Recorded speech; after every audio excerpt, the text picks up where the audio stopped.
In the name of Almighty Allah, the most beneficent and the most merciful. Assalamu alaikum everyone.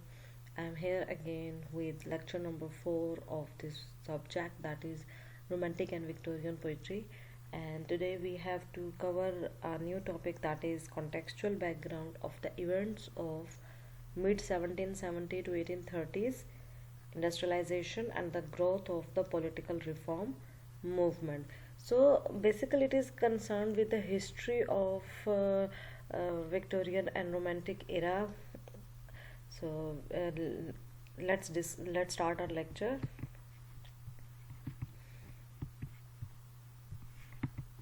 Okay, here we have the lecture outline. The topics that we have to cover today are introduction. I'll start discussing the background, or the definition of industrial revolution. Then there are features of industrial revolution, the growth of political reform movement, and in that reform movement we have to cover the two aspects, that are the Congress of Vienna, nationalism in Europe, and then I'll conclude the lecture along with the references. Okay, first of all, starting with industrial revolution, that what industrial revolution is. It was basically a revolution in Europe that actually marked the beginning of development in the science and technology, and it also marked new innovations in the field of science, after which facilitated life in many ways, be it medical, be it social, be it cultural. So there was advancement in almost all spheres of the life.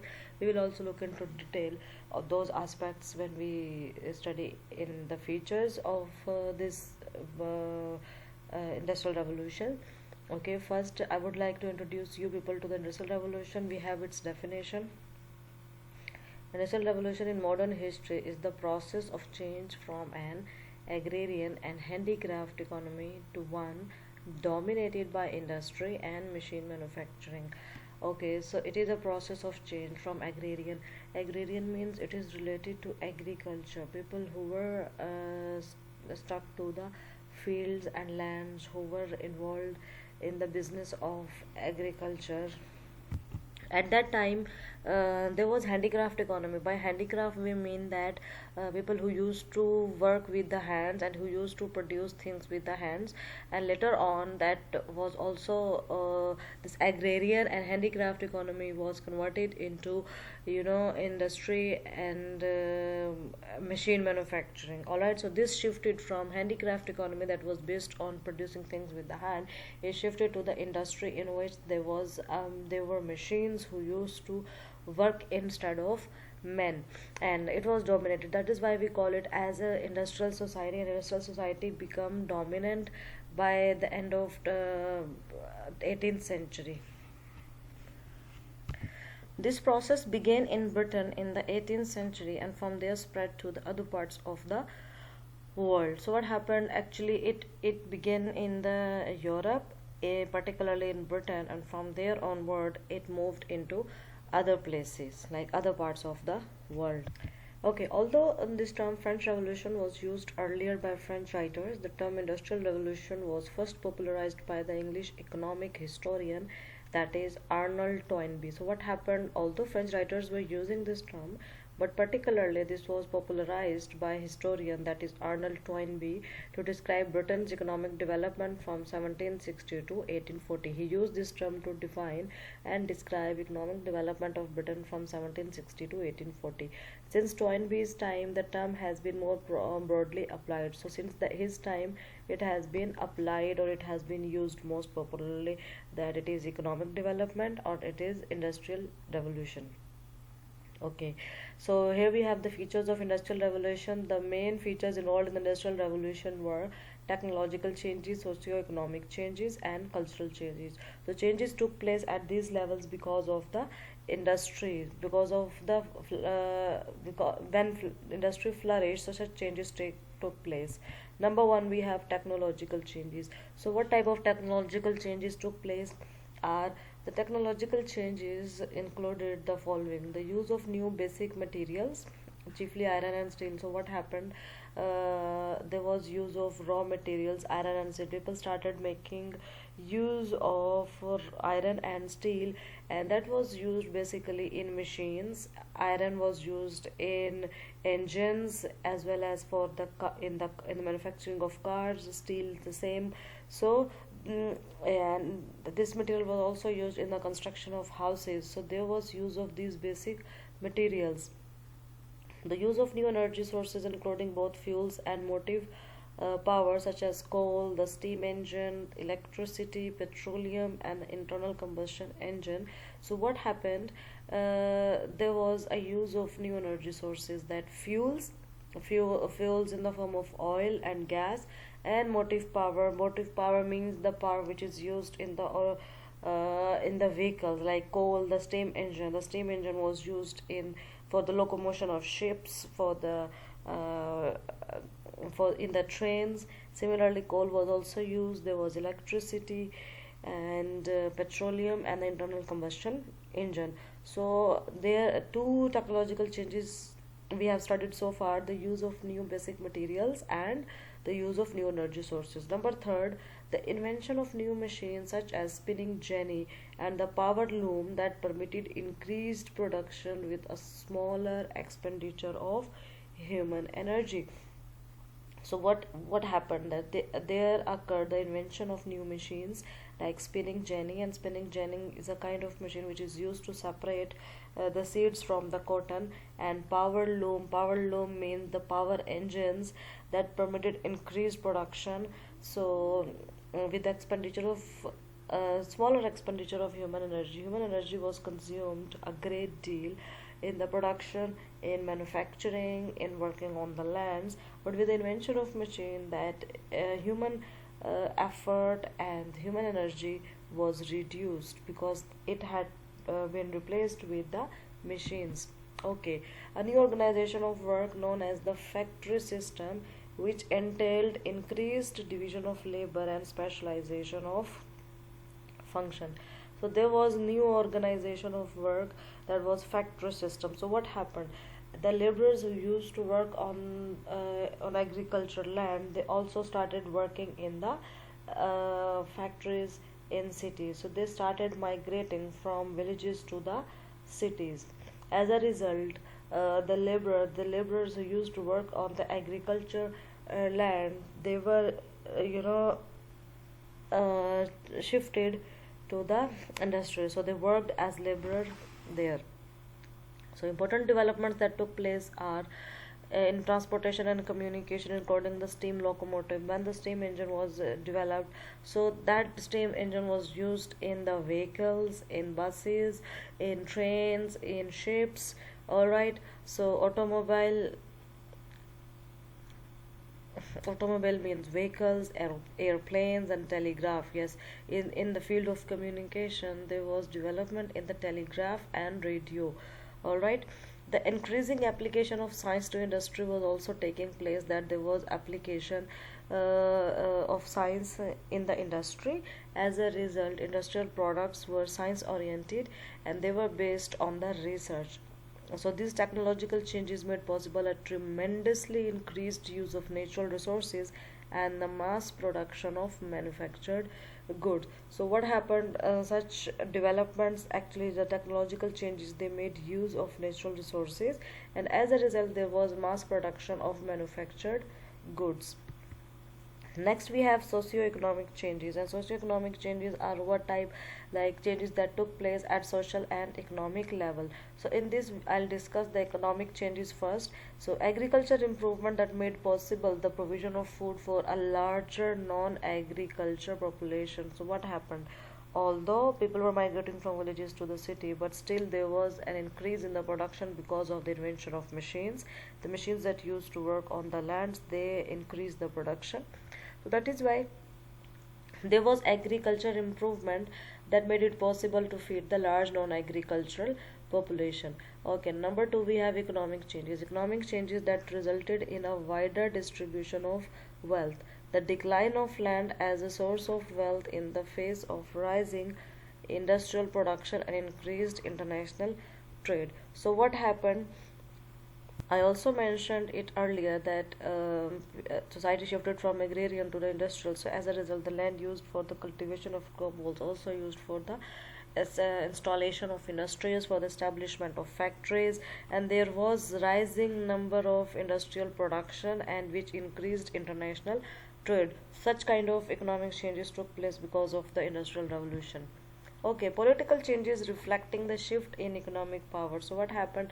Political changes also reflected shift, as well as new state policies corresponding to the needs of an industrialized society. So what happened? The political elites, they had also started working for the benefit of the society, for the benefit of industrialized society. They brought such policies which were beneficial for the industry, and on the other hand, there was the decreasing number of policies for the agriculture sort of economy. So sweeping social changes including the growth of cities. So what type of social changes took place? There was growth of cities, the development of working class movements. So what happened there? Appeared the labor unions, the trade unions, and there were the working class who actually gathered, who had the unity among themselves, and there was emergence of new patterns of authority. So that is why they could also get their demands fulfilled by the authority. So there were emergence of new patterns of authority. Okay, cultural changes. Cultural changes occurred at a large level, and there were cultural transformations of a broad order. Workers acquired new and distinctive skills, and their relation to their tasks shifted. Instead of being craftsmen working with hands and tools, they became machine operators subject to factory discipline. So, what happened? People who used to work with the hands, with the tools, who used to work as cobblers, as butlers, as choppers. So what they started doing, they started becoming the machine operators in the industry. So that is why their level, their social status also changed, their pay also increased. So there were some kind of cultural changes as well. So that change also brought changes in the cultural values. Finally, there was a psychological change. It is also related to the culture. Confidence in the ability to use resources and to master nature was heightened. So what happened?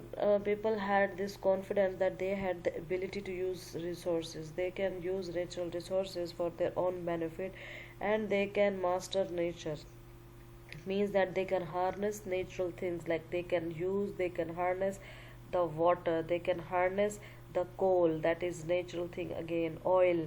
All such natural things were used by the people in order to um, increase their potential to produce new things, to invent new things. All right, the growth of the political reform movement, that we need to understand. After okay, French Revolution also comes in this category. So because we had been studying it for the last 2 to 3 lectures, so I am not going to repeat the French Revolution here. I'll be focusing on the Congress of Vienna and nationalism in Europe. Congress of Vienna, that was the Congress after Napoleon had been defeated. Okay, so in this Congress, what was decided, we will look into it in detail later on. And then there is nationalism in Europe, how there occurred nationalism in Europe, and what were the reasons behind it. So that comes in the category of the growth of the political reform movement, how the reform movement grew in Europe. Okay, so Congress of Vienna, the Congress of Vienna that took place from 1814 to 1815 after Napoleon's defeat at the Battle of Waterloo in 1815. It is the place where Napoleon was defeated.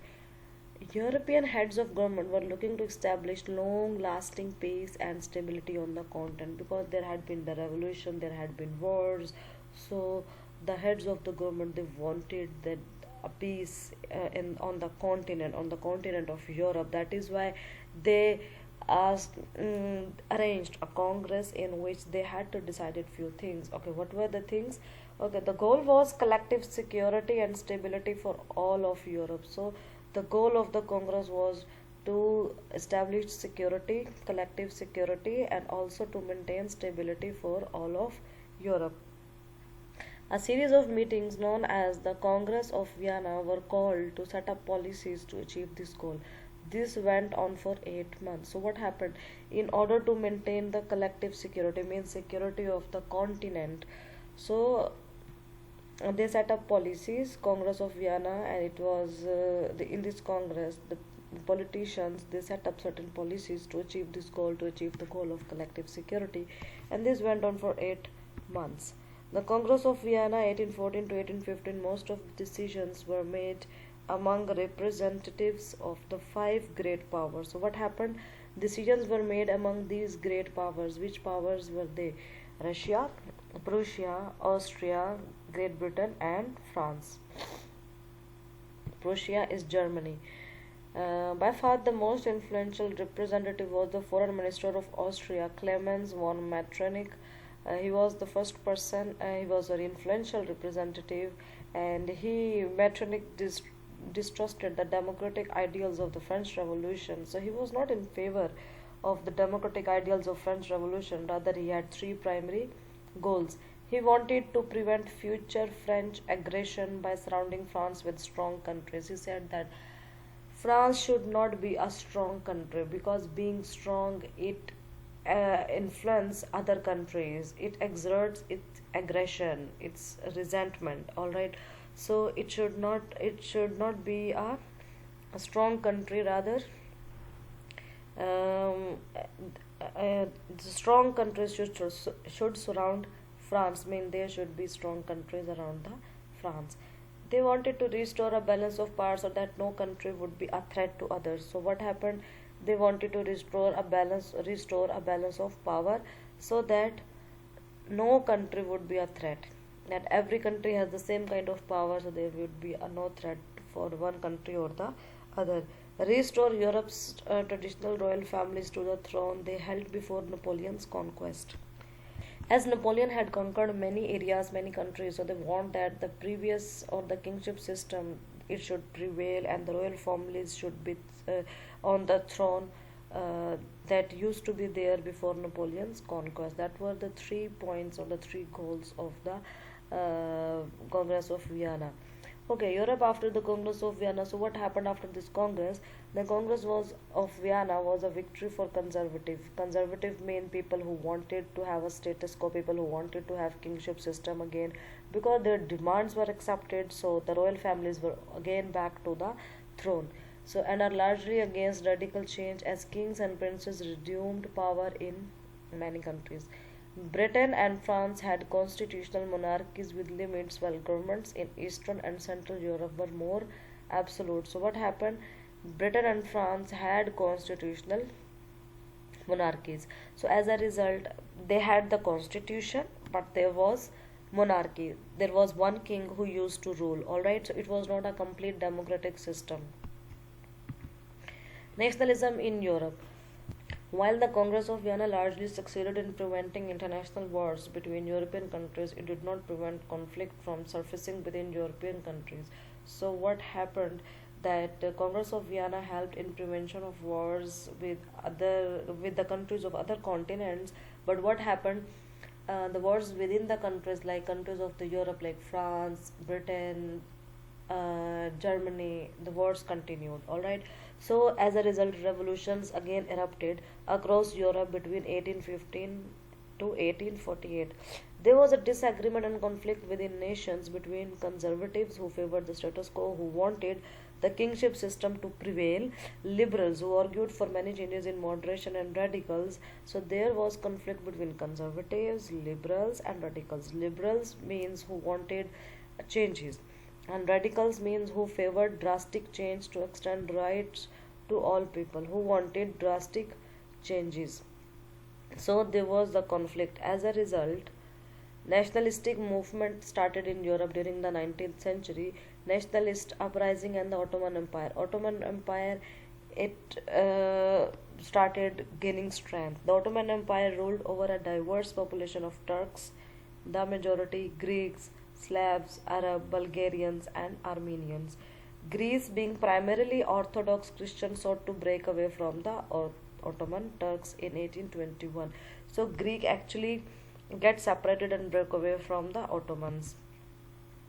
While revolution was opposed by most European governments after the French Revolution, Greek independence was popular. So what happened?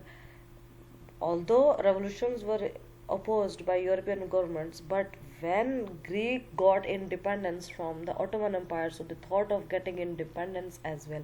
Russians felt a connection to the Greek Orthodox Church. Educated Europeans and Americans respected ancient Greek culture. Powerful nations took the side of Greece in 1827. A combined British, French, and Russian fleet defeated the Ottoman fleet in 1830.